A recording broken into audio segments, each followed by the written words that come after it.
This is 55 Tufton Street in London. You may have heard of it, or maybe not. It's not your average address, because from the moment Liz Truss took over as Prime Minister, Britain was, in a sense, being run from this building. It's home to a group of lobbying organisations that for years have pushed an extreme economic ideology, free market fundamentalism. They're hostile to regulations that protect the environment and workers' rights. They think companies owe a duty only to their shareholders and not to society more generally. They don't like the NHS or the social safety net and instead think the market can solve every issue. In short, they believe the market is God. And when Truss moved into number 10, that ideology became government policy. Policy like the disastrous mini-budget that crashed the pound, raised mortgage repayments and dramatically hiked the cost of government borrowing, making most of us poorer and necessitating a series of humiliating government U-turns. Truss and Kwasi Kwarteng are very familiar with this black door. One leading Conservative commentator, Tim Montgomery, has even said the PM and her short-lived Chancellor were incubated by one of the lobbying groups clustered around this building. So, what organisations are we talking about? Well, they often have innocuous-sounding names that cloak their fundamentalist agendas. For starters, there's the Taxpayers Alliance and the Global Warming Policy Foundation. Next door is the Centre for Policy Studies, and just around the corner from here are the Adam Smith Institute and the Institute of Economic Affairs. The Tufton Street network comprises a tiny group of people relative to the rest of us, but aided by secretive donations, they exercise a reach and influence that far outweighs their numbers, and one of them has just become Prime Minister. When she entered number 10, she opened the door to an army of Tufton Street ideologues. She made this guy her chief economic advisor. He's Matthew Sinclair, and he's the former head of the Taxpayers Alliance, based here. After delivering his mini-budget, Kwarteng was pictured celebrating with him. Truss's interim press secretary, Alex Wilde, was research director at the Taxpayers Alliance. Her health advisor, Caroline Elson, was senior researcher at the Centre for Policy Studies. Truss made this woman her senior special advisor. She's Ruth Porter, former communications director at the Institute of Economic Affairs. While this guy, Julian Jessup, is one of her main advisors on the economy. He's also a fellow at the Institute of Economic Affairs. In fact, every time Truss has got a new government job, she's recruited her advisors from the Tufton Street network. It's just that this time her new job is being Prime Minister.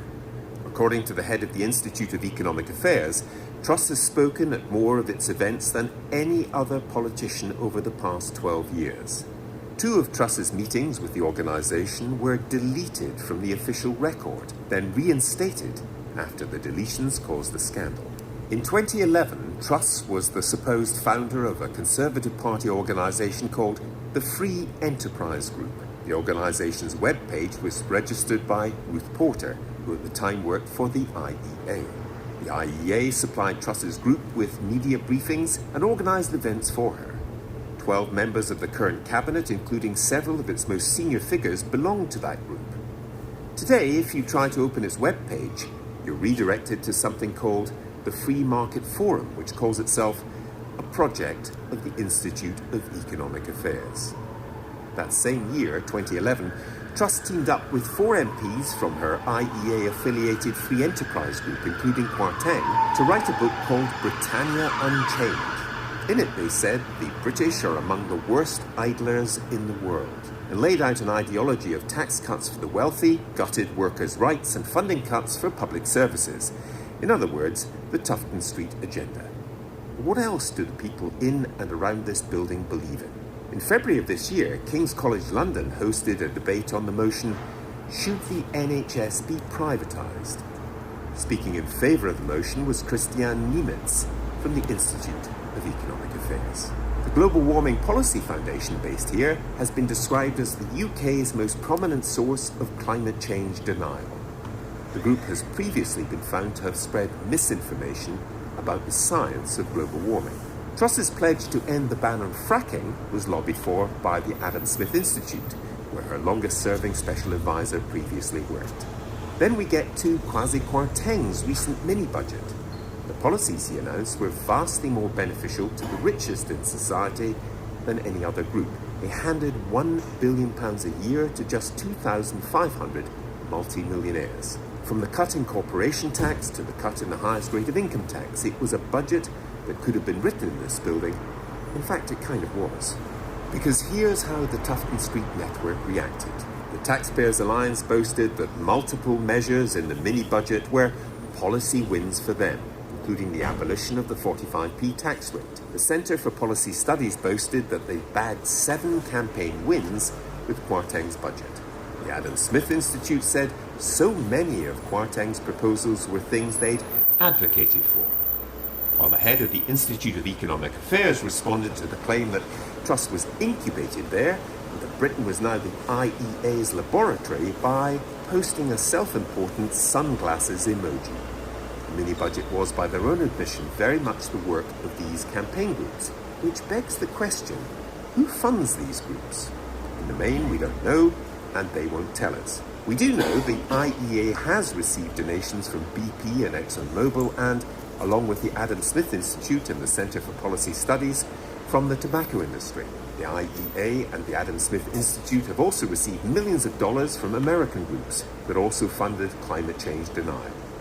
But in general, we simply don't know who paid for the campaign to have the British government adopt a form of fundamentalist extreme free market ideology.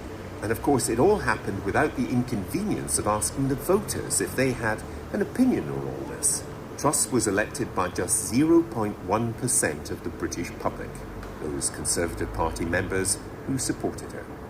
When one journalist asked if Liz Truss has handed power over to these so-called think tanks, he received a one-word reply from the head of public policy at the Institute of Economic Affairs. That word was yes. For decades, these groups have been claiming that they have all the answers, that if only we'd listen to them and do what they want, then they could perform an economic miracle.